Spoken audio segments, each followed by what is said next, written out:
बड़े अफसोस की बात है, दिल्ली से निकलने से पहले ये खबर हमें पहुंची थी जहाज़ में कि बारामती में जहाज़ के क्रैश में अजीत पवार साहब की मृत्यु हो गई।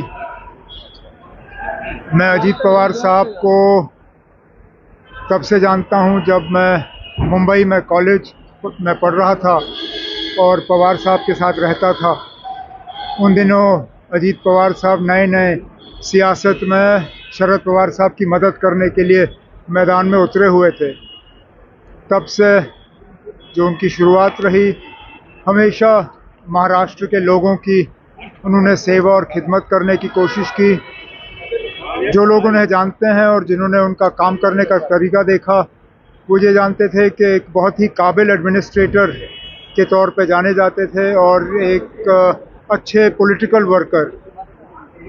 बहुत कम उम्र में उनकी मृत्यु हो गई है और मैं अपने तरफ से, अपने पिता, अपने वालिद के तरफ से पवार साहब को, सुप्रिया को, उनके तमाम ख़ानदान को इस मुश्किल घड़ी में हम अफसोस और ताज़ियत का इजहार करते हैं। लगातार जो प्लेन क्रैश हो रहे हैं, हम आए दिन देख रहे हैं, इसमें क्या कहेंगे?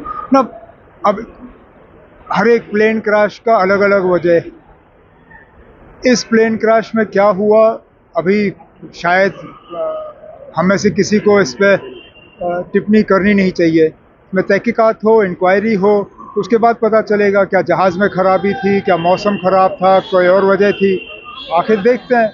लेकिन मौत मौत है ना, किसकी मौत कहाँ लिखी हुई है, कैसे लिखी हुई है, ये आप और मैं नहीं जानते, ये सिर्फ ऊपर वाला जानता है।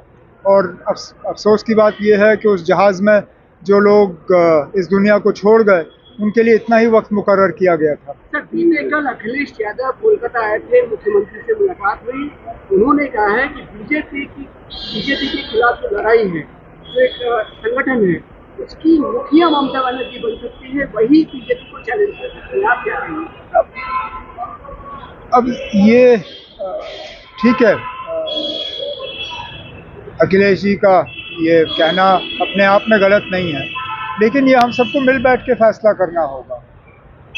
ये इन चीज़ों का फैसला, और वैसे भी अभी तो वेस्ट बंगाल में ममता दीदी ने बीजेपी का मुकाबला करना है। मुल्क भर में तो अभी चुनाव 3.5 साल के बाद होंगे, तब तक हम फैसला कर लेंगे कि किस तरह का मुकाबला जो है बीजेपी के साथ किया जा सकता है। फिलहाल तो हमें दीदी के हाथ मजबूत करने चाहिए ताकि वेस्ट बंगाल में बीजेपी की एंट्री ना हो, यहाँ तक कि ज़्यादा से ज़्यादा उनके उम्मीदवार जो हैं वो इलेक्शन हार जाएं। सर, आप इत्तेफाक रखते हैं कि दीदी एक चेहरा है इस पूरे बीजेपी के? उससे कौन इनकार कर सकता है। जिस तरह रोज़ वो बीजेपी का मुकाबला कर रही हैं, रोज़ उनके साजिशों का मुकाबला कर रही हैं, जिस तरह तमाम एजेंसियों को उनके खिलाफ लगाया गया है, जाहिर सी बात है कि बीजेपी को भी दीदी का जो है डर है, तभी तो उनको इस तरह परेशान करने की कोशिश की जा रही है।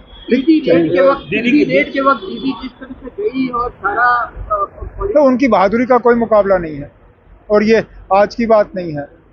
हुकूमत में आने से पहले भी जब उन्होंने किसानों की ज़मीनों के लिए एहतजाज किया, आंदोलन किया, उस वक्त भी, उससे पहले भी उनकी सारी सियासत जो है एक लड़ाई और मुकाबले की बुनियाद पर कायम हुई है।